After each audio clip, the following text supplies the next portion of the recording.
Hello there, fellow canners, and welcome back to Grab Your Jars. Today I'm going to take a step away from canning and I'm going to be doing some drying. So, when you dry foods, what you're basically doing is drying them from the inside out. And when you use this method, it takes all the moisture out of your vegetables or whatever it is that you're drying, and microorganisms cannot then grow in them. So it is a safe way to preserve foods.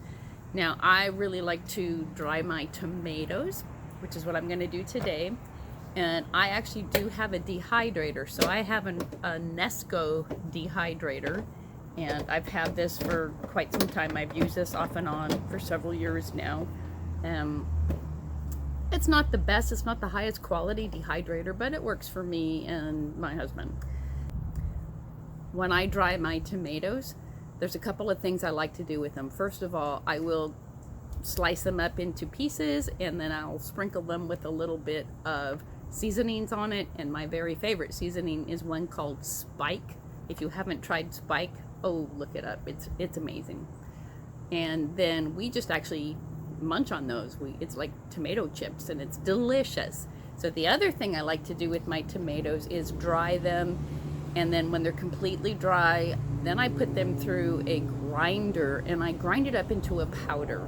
Now I usually keep a couple of quart jars of powder throughout the year, and I will sprinkle my tomato powder over meats or chickens or anything I want to use it. I want to have a little bit stronger tomato flavor. I'll go ahead and just sprinkle my tomato powder on there. Another thing I really like to do with my tomato powder is making pizza sauce. You can make tomato paste, tomato soup, tomato sauce, pizza sauce. There's a lot of things you can do with tomato powder, so you have some options with it. Anyway, that's what we're doing today. Thanks for joining me. Important tip here: if you have a brand new dehydrator, read through all the small print. My dehydrator says I have to use at least 4 trays, 4 racks if I'm drying. Otherwise it can burn out my little motor that's in here. And I have done that.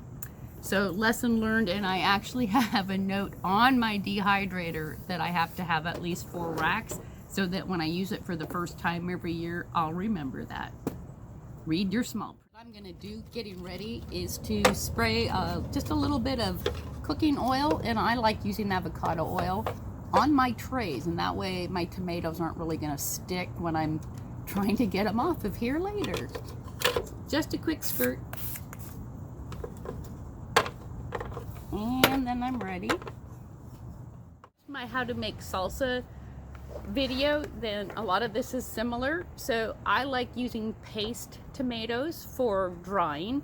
Paste tomatoes are basically varieties of tomatoes like Roma that are oval shaped, and they have fewer seeds and less juice in them and thicker walls. Now I like this because they have less moisture content. You can use other varieties of tomatoes other than paste tomatoes, but it's going to take a lot longer to dry because they're juicier.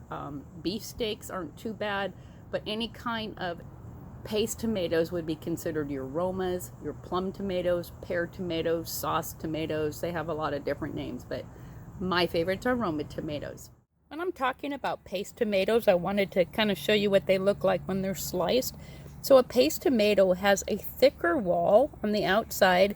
It has less seeds and much less juice in it than other varieties of tomatoes, which make them perfect for drying in sauces and stuff. The tomatoes you're using is important. So I don't use tomatoes that aren't yet ripe. I go through, I check for color, I check for ripeness by just giving it a little push. If there's a little bit of give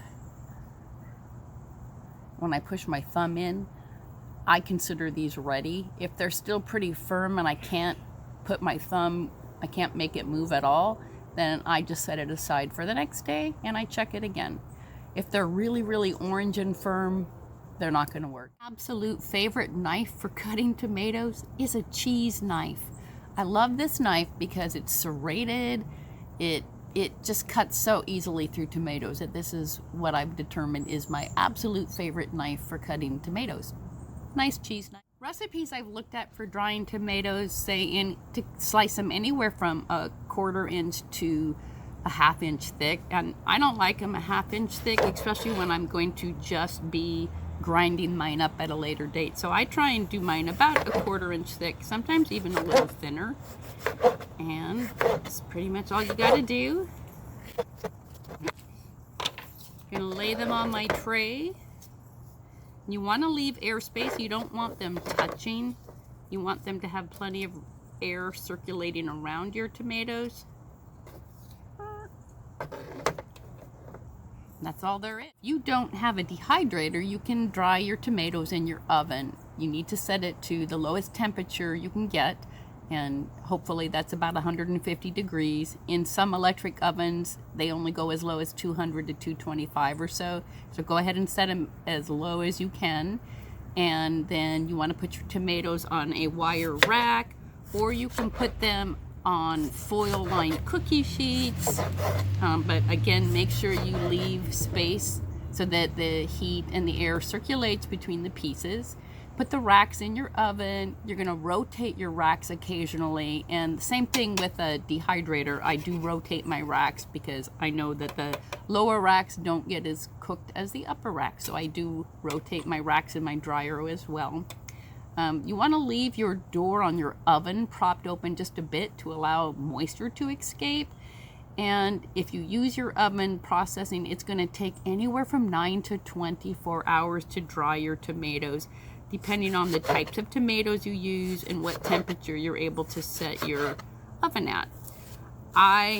Because of that, I prefer using my dehydrator. If you're interested in using your tomatoes for powder, like I enjoy using mine, I will put a link in the comments below on different ways you can make items with your powder, like the paste and pizza sauce and tomato soup. So look for the comments below, and I will also put that at the end of my video. There's a tray all ready to go. You'll see that they're nicely spaced. There's no tomatoes are really touching. They're all kind of spread apart for that air circulation. Now at this point, I could sprinkle seasoning on them if I wanted, but because I'm making powder out of this batch, I'm just going to put them in there just like they are. Now I'm getting ready to turn my dehydrator on, and you can see my minimum of 4 racks notes. And I do have 6 racks of tomatoes here. I don't usually do more than 8 at a time because I find it takes way longer if I do that. And also, if I have less than 4 racks, I will just put a couple of empty racks in there so that I have a minimum of. Dehydrator says for fruits and vegetables, it wants me to dehydrate them at 135. So I'm just going to set my little dehydrator to that and plug it in. Nesco manufacturing instructions say that when I'm dehydrating tomatoes, I should dehydrate them for 5 to 7 hours at 135. So I am going to set, actually I'm going to have Alexa remind me in about 5 hours to just come back and check on my tomatoes. And they probably won't be dry at that point, so I will mix my racks up and rotate them. I'll check in with you. Hello there. My tomatoes have been in my dehydrator now for 12 hours, and I think it's taken longer because I've used more racks. I've got 6 racks of tomatoes on there, and I have rotated them 3 or 4 times. And we're getting ready to check to see how they're doing. So, as you can see, these used to be right next to each other. When tomatoes dry, well, really when any fruits or veggies dry, they lose their moisture content and they shrink.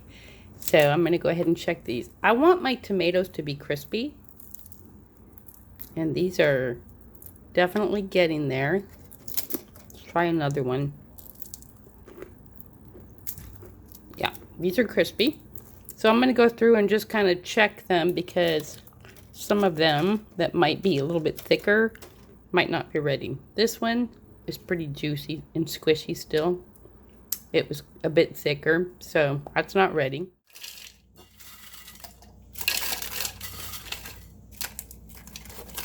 I'm going to hit these on chopped first, and then I'll hit these on grind.